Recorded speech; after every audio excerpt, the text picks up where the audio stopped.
Okay, welcome to the ride. Today we're going to go out and have a look at Ripley Road and Undala Road, and I thought I'd start this video right at the start of Ripley Road, which is not dirt. But Ripley Road and Undala Road are two very popular roads for people to be riding when they first start out on adventure bikes or dirt bikes. They're very smooth, very easy roads. If it's had a lot of rain, you're going to get a few washouts and stuff like that, but it's still a simple road. So I thought I'd pop out today before the rains come and have a look at Ripley and Undullah roads. We will take a bypass. We'll go down something called Watson Road as well. I'm also going to give you a bit of history of the area as well as we're riding through. Now, some of that history may be true. The rest of it I don't know. We'll see what we can make up at the time. But there is a fair bit of history in the area, which is quite interesting, and there is a book written by a lovely old lady, and I mean, look, I'm going to assume she's a lovely old lady. She might have been a bitch, I don't know, but for the sake of this video we're going to say she was a lovely old lady who wrote a book about Ripley Valley, and I believe it's called, and if I did my research I would know this, In the Shadows of Flinders Mountains.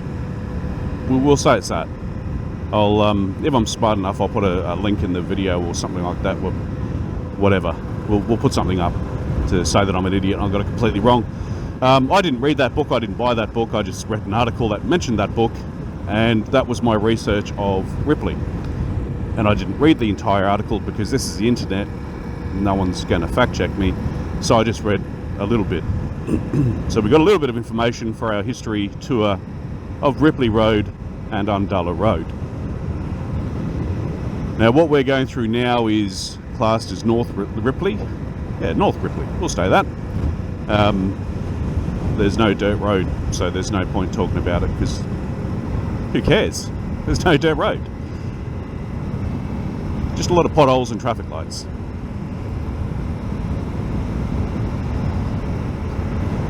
A little bit later on we'll talk about the bike that I'm on and the reason for doing these videos, because I know what you're thinking. You're thinking, Brad, there's heaps of people that have done videos on riding a motorbike, and you'd be right. That's all I've got to say about that, really. Not all the people are motivated like me, though. That I'll say. So we'll say one of the reasons. We can't say it's the sole reason, because I think I'll enjoy making these videos. I might not.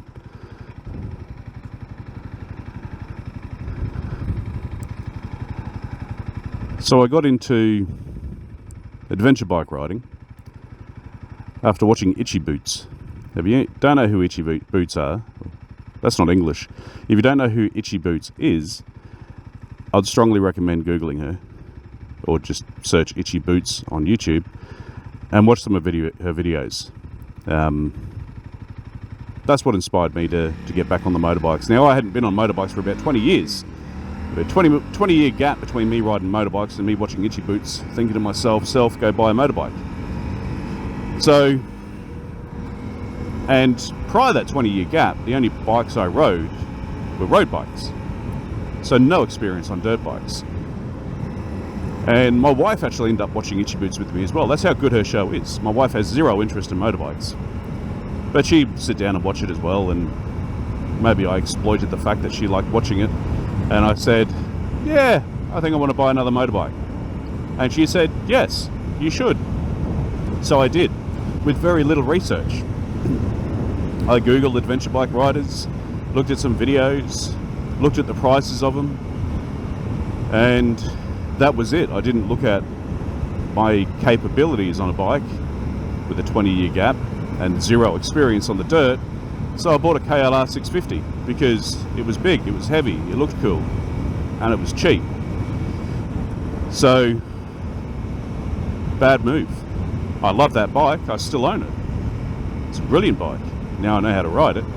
I've had it for about a year now, and it took a couple of months for me to get used to the bike and riding again. And I actually paid for a riding course up at Donnybrook, just past Bribey. Brisbane Dirt Bike Hire, I think is the name of the guy. He does some courses up there. I did that and it was fantastic. Gave me confidence. Chucked me on a 350 gas and loved it. And after about 6 months of riding, I thought I should go buy a lighter bike and work on the confidence, experience, skill sets, all that kind of stuff. And so I actually spent time researching this bike, and I changed my mind multiple times right up until about an hour before I bought it. So what I'm riding now is the second bike. It's a Honda CRF 300L, and I love it. Not worth the money you pay for them, but they are worth buying.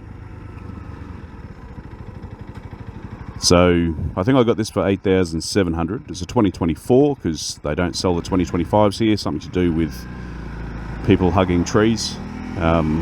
So the newest one we can get is a 2024, which is fine. There's some upgrades you need to do, and we'll go over the upgrades a little bit later when we stop for a healthy break.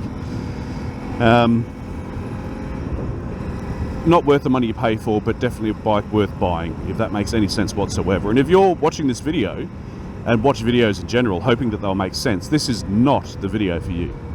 It's particularly when I start talking about the history of the area, because I don't know if half of that's going to be true. Anyway, this is South Ripley, and we're getting closer to the dirt. Those of you that love dirt bike riding, you can probably smell it through the computer screen or whatever you're watching this on. We're getting close to the dirt. Now, there is a bypass on Ripley Road that I normally take called Watson Road. And the reason I take that is because Ripley Road does go for a little bit, a couple of Ks, on tarmac. Don't jump on the motorbikes to ride on tarmac. So you can go straight down here and just follow it around until Ripley Road turns into dirt, or you can take a right just up ahead here, which we're going to take, and ride some dirt, and then come back on Ripley Road a little bit closer to where the full-on dirt starts. Let's see if I get a shower and a bike wash when I go past this guy. I mean, if I was driving that truck, I totally would spin that around and get a motorbike rider. That's probably why I don't do that for a living. I'd get fired on the first day. Alright, so we're on Ripley Road, South Ripley. Coming up to my right here is Watson Road. We're going to take that if the car behind me doesn't run me over. If we go straight ahead, there is a little bridge that you go over. Now that bridge, it's an amazing bridge. It took them quite a while to get it sorted. And I think they spent something like $17 million on that bridge. And maybe I'm just getting old and complaining about stuff for the sake of complaining about stuff. But that bridge, there was some serious thinking that went into that. So this area is growing. It's becoming a very popular area. There's tens of thousands of people living in this area now. So they would have thought to themselves, that bridge is falling apart. It's a wood bridge. It's been there probably since the early 1900s. We need to replace it. Now, how are we going to replace a bridge? What are we going to replace it with in an area that's extremely expanding, to the point they've got a hospital in there now? What are we going to do? And an intelligent person stood up and said, let's make it a single lane bridge and a removable bridge. That's right, it's a removable bridge, and they're very proud of that fact. Now, I know you might be thinking, why would you want a removable bridge? And to those people thinking that, I clearly don't think you put any thought into this. How many times have you gone to cross a creek and there's a bridge in the way? How much would you love it if you could just move that bridge and fall into the creek? Like, that's why they have a removable bridge. It's a thing. They did it for $17 million or whatever they spent on it. So anyway, that's the bridge. We're on Watson Road. Now, this road is called after someone with the surname of Watson, or because the locals in the area really like Sherlock Holmes. Don't know, didn't research it. We'll just say someone with the surname of Watson. And there was someone with the surname of Watson living in this area, so yeah, that could be a true story. So as you can see, Watson Road, I think I might need new tyres. I'm slipping and sliding a little bit more than I normally do. May die in this video, but that's okay as long as I get to upload it. Yeah, Watson Road goes for a little bit. What all we'd be going through if we had stayed on Ripley Road is just boring tarmac and potential death with cows walking on the road. So this is fun, it's dirt.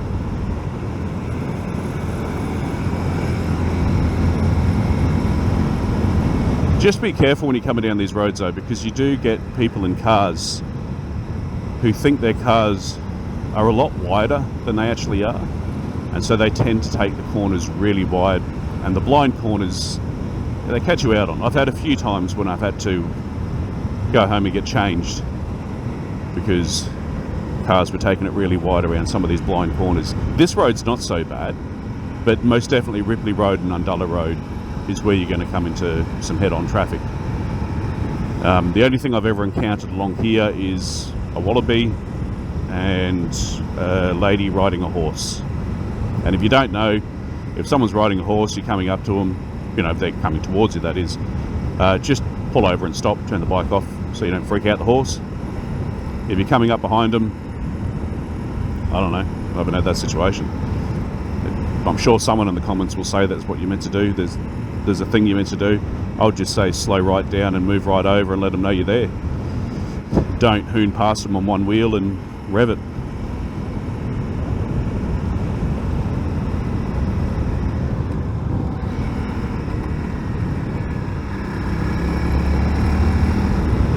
Now there's a very good reason as to why I'm making these videos as well. One is I thought it might be a bit of fun. Two, and this is where this video might go a little bit downhill. For you guys, not for me, I don't really care. Because I'm going to have to put you guys to work. When I say you guys, I mean the two viewers that I've got. My wife said something magical to me. And it's something that every man wants to hear their wife say. A couple of weeks ago I went out, recorded a video, and just me doing Undala, Ripley Road, Mount Elliott Road. I think that might have been about it. And came home, did probably no editing, and uploaded it on YouTube. And yeah, my son came out asking, what's your channel? And I showed him, and I've got one video on there, mate, with one viewer, but sure, go have a look. Sorry, interrupting the story. We're off Watson Road now onto some other road. But you got to understand, we're in Ipswich. We don't believe in street signs. And when we do, we hide them behind trees. Anyway, so when I showed my son, there was like 80 views on the video, which surprised me, because that means there's 80 people out there who have no life, who watched a video with no real audio, just me riding around like a dickhead in 1080p. It would have been painful to watch. And so my wife saw that. She said, well, look, maybe just make some more videos, and if you get 1,000 subscribers, just go buy a new bike. And me being the type of husband that does everything my wife tells me to do the immediate second she tells me to do it. And no, I'm not going to put a checklist of all the things that I've been nagged to do over the years and haven't bothered to do, because it would be too bloody long. But anyway, me being that kind of good husband, I said okay. So here I am. Now here's the truth of it. I don't think I really want a third motorbike. I don't think I've got a need for one. Like there's nothing. I've got this bike and I've got the adventure bike. I don't really want another bike, but I'm a good husband and I have to do as I'm told. And she's put the challenge out there for me to go buy a third bike, even though I don't want one. So the plan is, and don't stress, okay? I'm not going to turn around to you and say like and subscribe and what do all the other YouTubers say, because I don't care. What I'm going to do is do a shit job editing this video and then work out a way to create 1,000 fake YouTube accounts under different random names and then subscribe to my channel.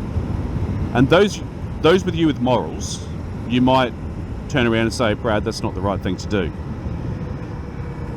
You're probably right. But she didn't say it had to be 1,000 individual people that subscribe to my channel. So it's kind of her fault, to be honest. I'm just doing as I'm told. So anyway, as you can see, we're on Ripley Road, where it's turned into dirt. And there's some offshoots here. That road goes to nowhere. There's another road back there that goes to nowhere. We won't go down them because they go down to nowhere. And they're short. Relatively short, that is. Let me close my helmet.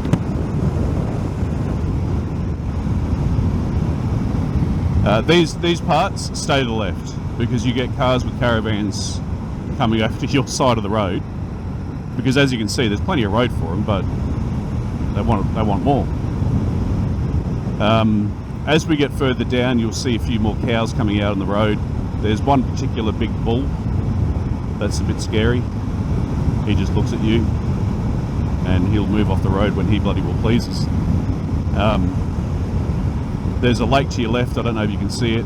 I've got the camera mounted to the motorbike, so I'm not going to turn the handlebars while I'm doing 100 k's. Sorry officer, I'm not doing 100 k's, I'm doing the speed limit, whatever that is. So this area, this is still South Ripley. This area has got some pretty good history. I don't know it all because I didn't fully research it all, so I'm going to make some of it up. But what I know for certain is, I wonder if I could do a voiceover and just put stuff in later. That could be an option. But no, we'll push our way through it. What do we know about this area? So 1800s, a lot of cattle. Who would have thought? Still a lot of cattle today. And this is where you'll see a lot of cattle walking out in the road as well. Wheat in the area, cotton in the area, timber as well, which gives the name Undala, which is, well, doesn't give the name Undala, but maybe it does, I don't know. Undala is an indigenous word, I believe, for silver-backed or silver-leafed ironbark or silver-leaf tree. So yeah, that's where the name comes from. So there was a lot of logging in the area, and the Rice family, and there's another family, it starts with S and it has a V somewhere in it. Can't remember their name. They were well known for logging in the area. A lot of people bought timber from them to build houses in Ipswich. Here's a big fella. That is a Big Mac. Right.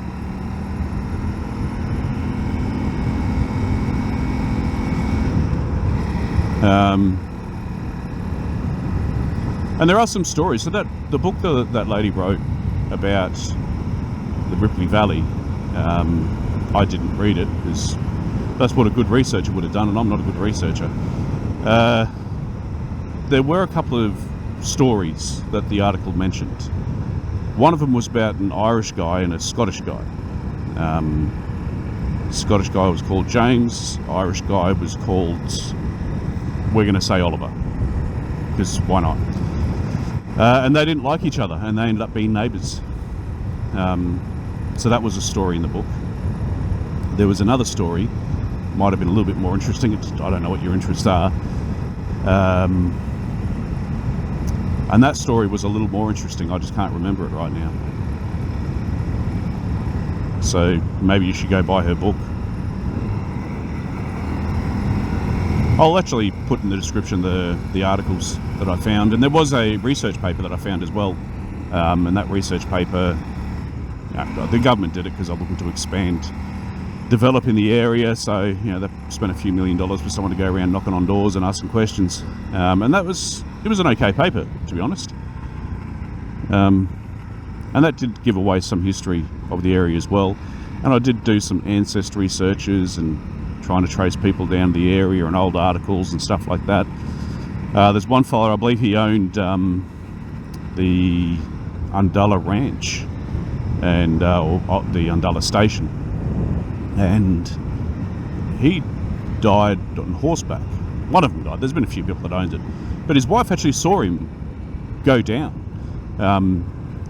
He was on the horse. The horse sort of bucked a little bit, and a bit more than a little bit. They ended up going down a bit of a drop, and she saw this happen, sort of part of it, because he was behind a shed, and she thought nothing of it because he was an experienced horseman. Horses buck all the time, and he was very experienced dude. It turns out he died from that horse accident. So I guess the secret to life, to live a long life, is don't ride horses, ride motorbikes. Because I haven't heard of a motorbike bucking someone off like that before. Don't try to fact check me on that, please. So as you can see, we're still on Ripley Road. Undala Road starts quite a ways up. Take these corners rather slow because you will get other cars, motorbikes on the weekend as well coming through, but it's more so the cars that think they're bigger than what they actually are. And definitely stick to the left. So that's why I'm going slow around these corners. Some corners you can go around fast and have a bit of fun and slide out and all that kind of stuff if that's what you're into. And other corners you just have to suck it up and go slow.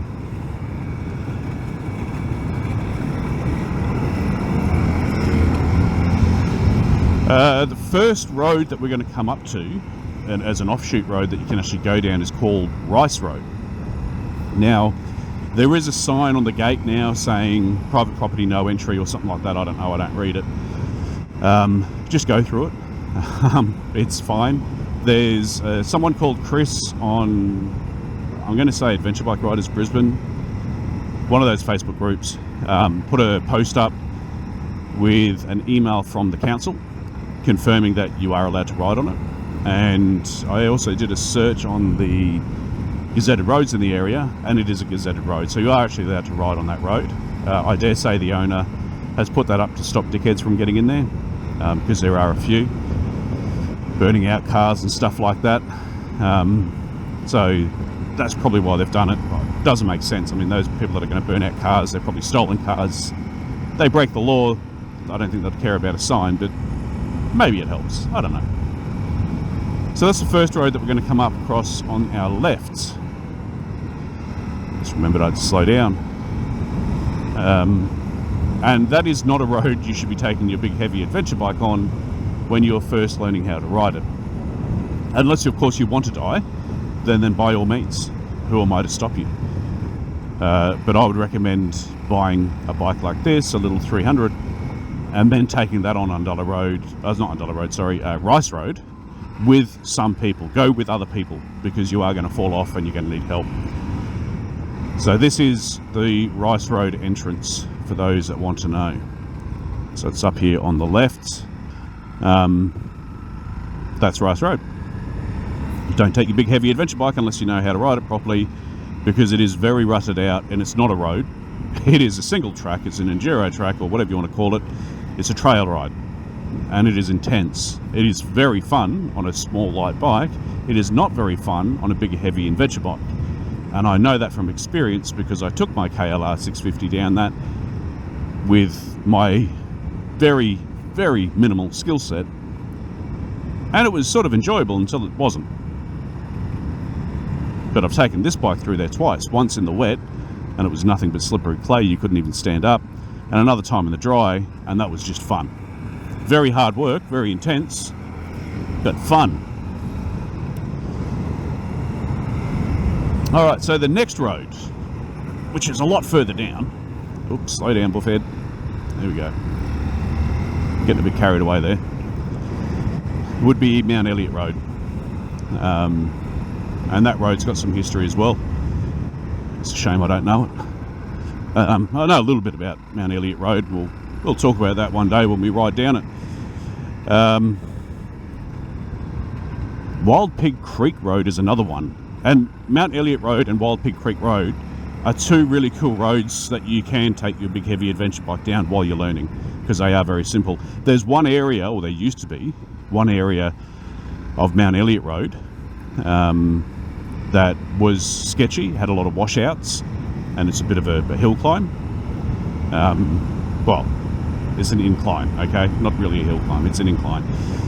But a lot of washouts, and it goes for a while, and yeah, that was fun, but for a beginner it can be a little bit daunting. They've tarmacked that section now.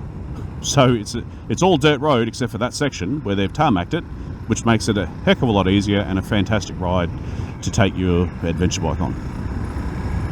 So Mount Elliott Road, Wild Pig Road, strongly recommend taking your adventure bikes down there. And look, you're on Ripley Road and Undala Road anyway. Go down them. They probably only go for about 20 k's, maybe a bit longer. Worth a ride. There's a walking track at the end of Mount Elliott Road as well. Wild Pig Creek Road, I can't find any history on it. So, I don't know. Normally they name roads after people that existed. And if there was a person called Wild Pig Creek, that's a pretty funny name. So I don't think there was a person called Wild Pig Creek. I don't know if they got lazy and they saw the wild pig run into a creek and they're like, we'll call it Wild Pig Creek Road. Maybe that's what happened. I don't know. I couldn't find any history on it. I believe there is a campground that is on High Camping or one of those websites where they try to disguise the area, but good old Google reviews place it on Wild Pig Creek Road, and that road actually gets pretty close to the dam that's off of Bow Desert Road. A couple of people camping there. Good on them.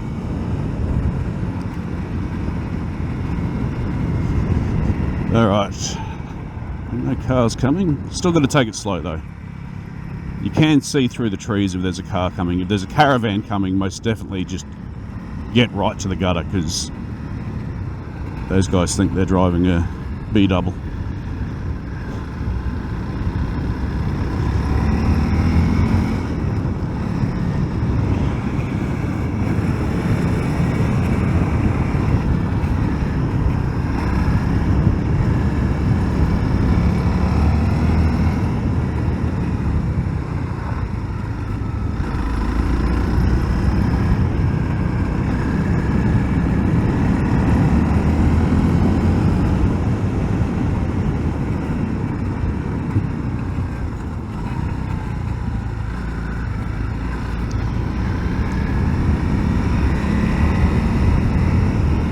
Been caught out on that corner with a car coming around, and I've been caught out on this corner with a car coming around.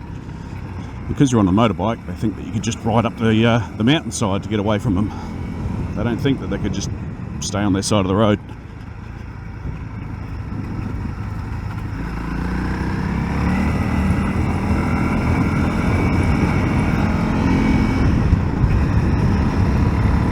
It's a nice ride down here as well. A good drive. I've taken the family down here in the car before, just because I wanted to listen to the kids complain, because there's no Wi-Fi out here, so why in their right mind would they want to come out into this wilderness?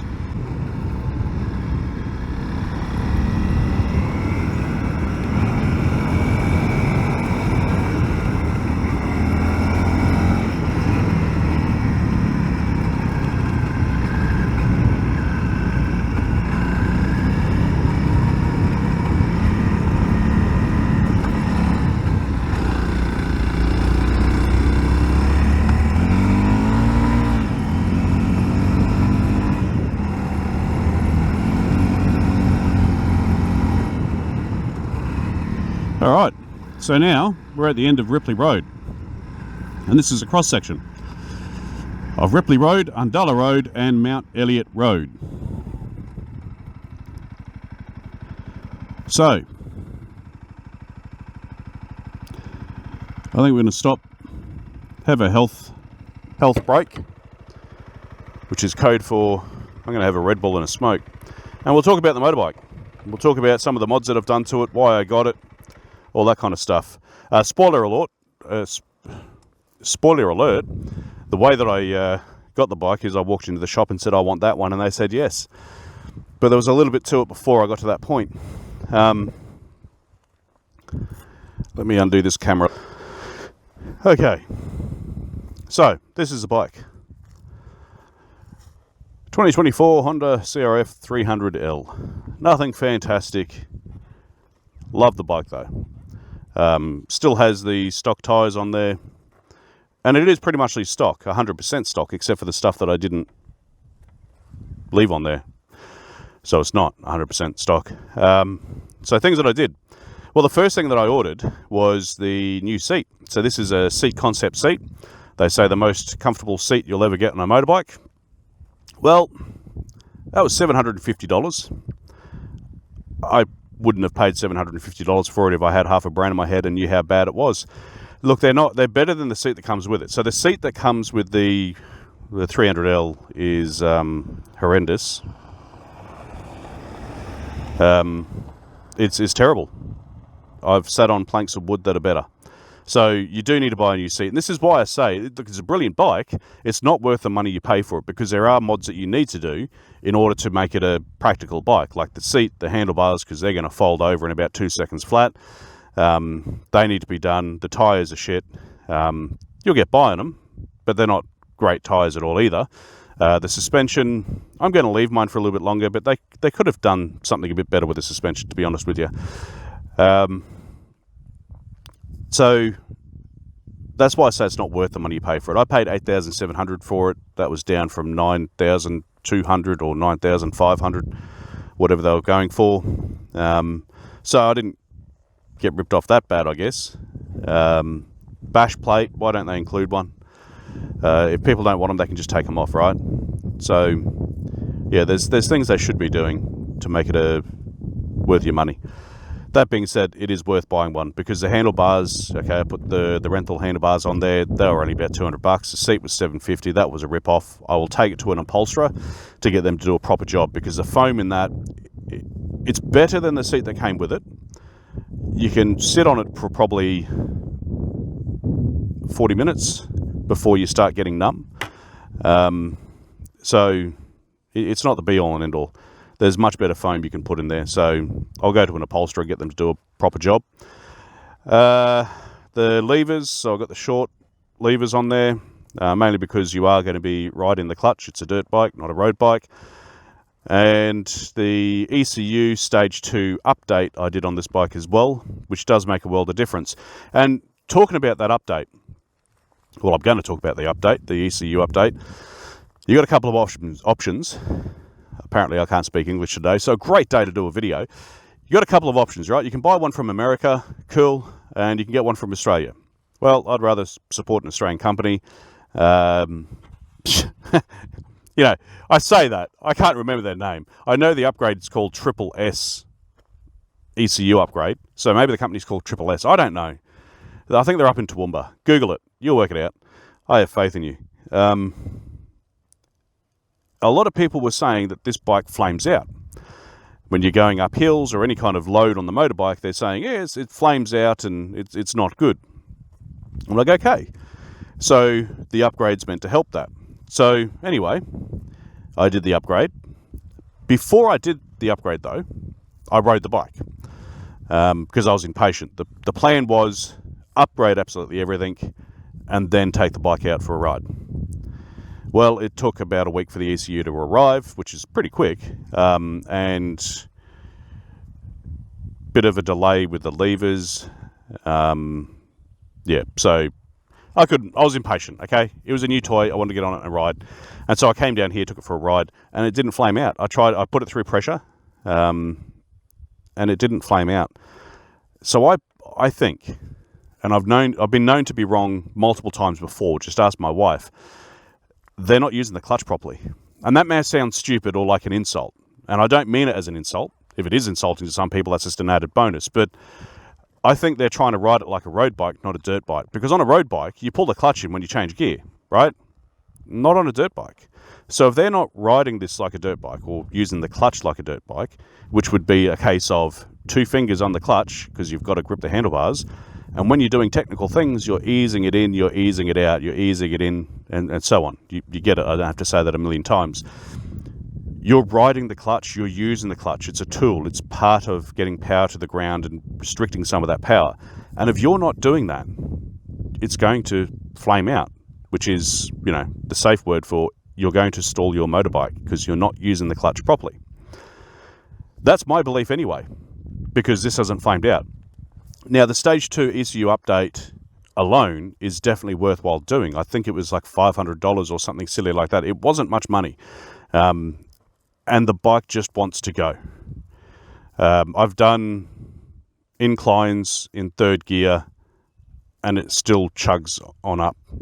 you know, it's Rice Road incline to do in third gear, not an issue. You can take off in second gear, not an issue. And it just wants to go. When you drop the clutch and take off in first, it's going whether you like it or not. So I strongly recommend doing that upgrade. Is it legal to do that upgrade? I don't know.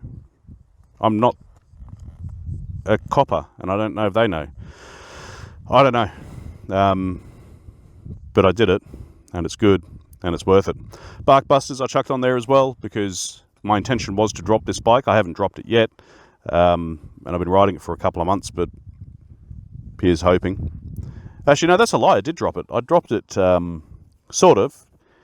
There was an embankment, so it half fell over on Rice Road. So that was a lie. The Bark Busters did come in handy. That's all I've done to the bike. The ECU, the handlebars, Bark Busters, the levers, which make a world of difference, those levers, and the stupid seat. I'm experimenting too. So you'll see down here, I've got some rubber stuck onto the frame, and on the other side, I've got a thingamajiggy. That thingamajiggy, dooha. That's the technical term for it. I don't know what the stupid person term is for it, but I got that thing. Frame guard, that could be a thing. I forked out and spent $2 on that on Temu. So I thought I'd buy a legitimate one, and then while I'm on Temu buying all the expensive stuff, I thought I'd get some rubber, adhesive rubber. So this is actually for people that are too cheap to go buy new shoes. You can just stick this stuff under your shoe, and it gives you a new sole. So I thought I'd give that a crack, because that's going to be grippy for my boots. And I can't tell the difference between the sides, so I don't know. It's an experiment that I haven't really tested. This is more plastic than rubber, so we'll see. One day I might pay attention to it, where I won't. So that's the bike, 300L. Love it. It is a fantastic bike, and I enjoy riding it. I enjoy riding both, to be honest with you. The KLR 650, love it. It's great on the road. You can get up to speed, go on long rides because it's got a big tank, and have a bit of fun in the dirt. You can still get it airborne and all that kind of stuff. But when you really want to go off track and hit the single track, or just explore where you don't know the path is going, this is the bike to have. This is definitely, yeah. Oh, well, yeah, this or a DRZ or any of the other bikes that are out there. I just fell in love with this one. Great bike. So anyway, health break, and then we're going to go down Undala Road. Okay, health break is over. So we're going to go down the rest of Undala Road. Well, the start of Undala Road, actually, because all we've done so far is Ripley Road.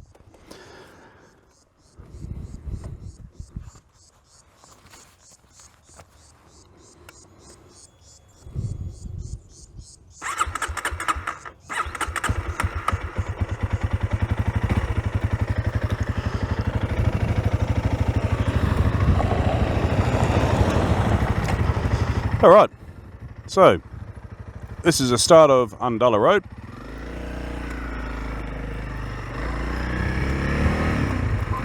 And, oh, that's awesome.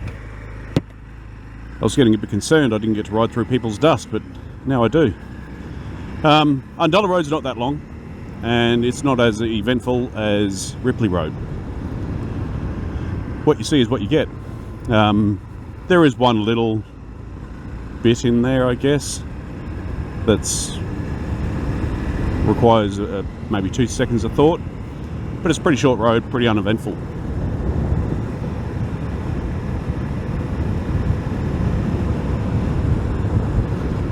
Now, while there's nothing to talk about on Undala Road, Rice Road, I tried to do some research into that, find out living descendants and all that kind of stuff, because I'm a nerd and why not. And what I found was a newspaper article talking about the Rice family, who people had been buying timber from for many years, were willing to fund the road to be built if the council would do the surveying. Now, they just say fund the road.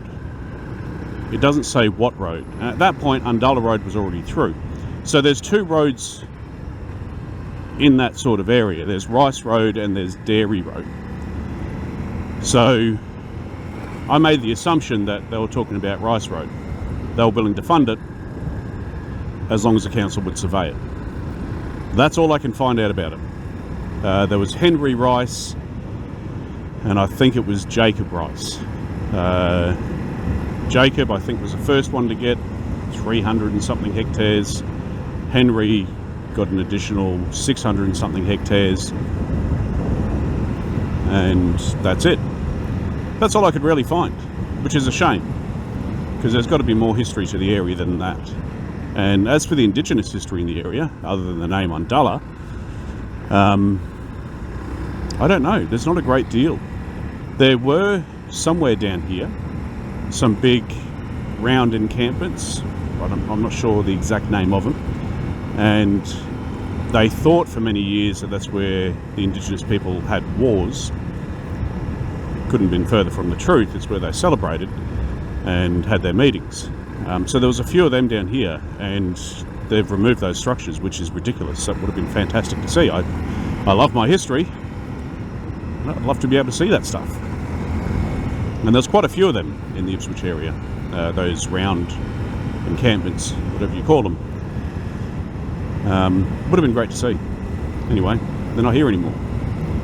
There is allegedly some findings they've found, if that's a way to say it, of like stone tools, flint, stuff like that, but not a great deal else. But look at those wild Big Macs roaming the paddock. That's probably a lie. I don't think Big Macs have any meat in them, do they? This is cardboard. So that's about all I can find on Undala.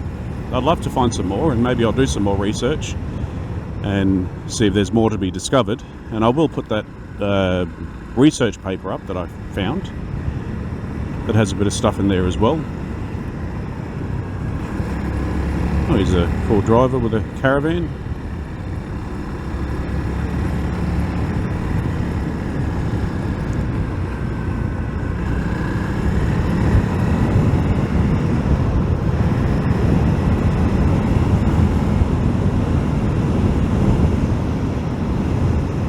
There was a proposal put through to council to have another campground built down the end of Undullah Road, where it turns into Wyatt Road, which would be the Wyatt family. I think they were the dairy family in the area, and I don't think they went through with it, because if they did, you would be able to see the cabins from the road. We'll go down and have a look. And that's also where the Undala homestead was, down there, and I think they've removed that now, or demolished it. 2014 thereabouts was when that paper was done, and they're talking about development in the area, and they took some photos of the original homestead and it didn't look too good, so maybe they did pull it down. I don't know. I'm not about to go knock on people's doors and say, hey, can I have a look, because I'm a person with one viewer. Pretty sure they're going to say no, get stuffed. Alright, well, let's do this in third gear just to see how it handles it. Like a dream. I don't think it would do that with the stock ECU.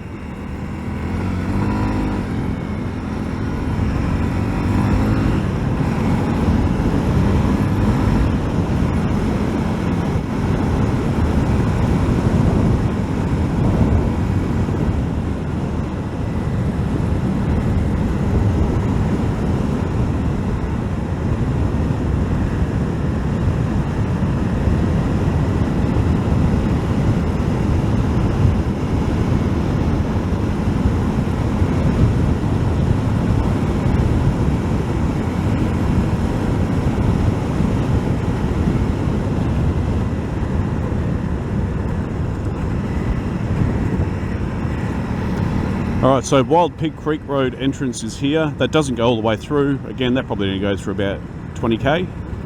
Definitely a worthwhile ride to go down, but that's the entrance of Wild Pig Creek Road there. And this pretty much marks the end of Undala Road, just around this corner. Let's go up and have a look. Now, Undala Road used to go all the way through to the other part of Undala Road, because then it would have just been one road.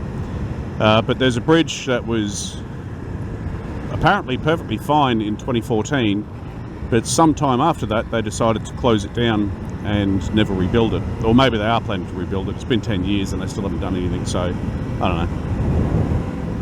know. But this farm here on my left, these are the guys that actually put the application in to have some cabins and make it a campground. And I don't see any cabins. So I'm going to make the assumption I probably didn't do it. And I believe, marked on the research, where the camera's facing now is where Undala Station used to be. So, yeah. Unless that is the house on the left-hand side, is the original Undala Station. It quite possibly could be, to be honest. So yeah, that's Undala Road. Not as eventful as Ripley Road, but still worthwhile jumping on there and going for a ride. I can see there's some cars parked up there. I wonder if I can get up there. There's a fence. There's a water tank and there's some kind of a sign. I might have to do 2 seconds of research and work out what that is. Maybe I can go up there. Who knows? Things you find.